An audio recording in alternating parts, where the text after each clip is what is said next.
Mga ka-showbiz, sa gitna ng masigabong palakpakan at hiyawan ng libu-libong fans sa Araneta Coliseum, muling pinatunayan ng Rising EA sensation na si Maki kung bakit siya ang isa sa pinakaminamahal ngayon sa bagong henerasyon ng musikang Pilipino. Sa ginanap na Alagang Suki Fest 2025 na inorganisa ng Mercury Drug at Unilab bilang bahagi ng kanilang 80th EA anniversary, nagbigay si Maki ng isang nakakabighaning performance, puno ng kulay, emosyon, at revelasyon. Isa sa mga pinakamalaking sorpresa ng gabi ay ang pag-anunsyo ni Maki ng kanyang kauna-unahang full-length album na may titulong Color Coaster. Ayon sa kanya, ilalabas ito ngayong September 11, 2025 at maglalaman ng 10 kanta na may temang kulay, isang bagay na hindi na bago sa mga taga-subaybay ng kanyang musika.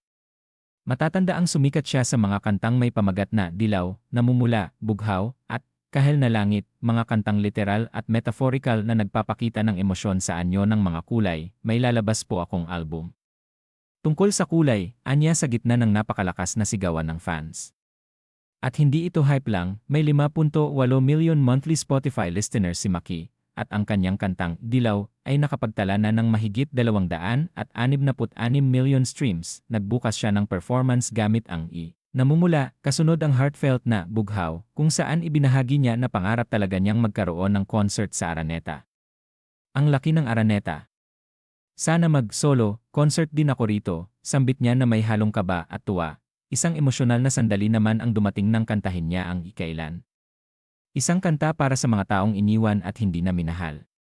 Para sa mga taong bigo.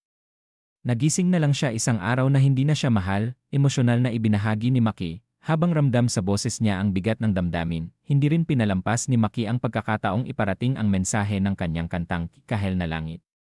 Ang pinakamasakit na form of love ay letting go, wika niya. Yung gusto mong ibahagi ang achievement mo pero wala na sila para pakinggan ka. Yung mga taong bigla na lang nawala, walang pasabi, walang paliwanag. Ngunit sa kabila ng emosyonal na sandali, nagpasabog ulit ng energy si Maki sa kanyang upbeat hit na Dilaw, kung saan halos yumanig ang Araneta sa sabayang kanta, talon at sigawan ng fans. At bilang panghuling awitin, kinanta niya ang Isaan, isa sa pinakamatagumpay niyang kanta na may 179 million streams, isang perpektong pagtatapos sa isang gabing hindi malilimutan. Sa dami ng kulay na inaalay ni Maki sa kanyang musika, malinaw na hindi lang sa titulo ng kanyang mga kanta makikita ang kanyang true color. Ito'y nasa puso ng bawat linyang kanyang isinusulat at sa epekto nito sa bawat nakikinig. Para sa mas marami pang makulay na showbiz at music updates, huwag kalimutang i-like ang video na ito, mag-comment ng paborito mong Maki song, at syempre, mag-subscribe na sa Manila Filipino.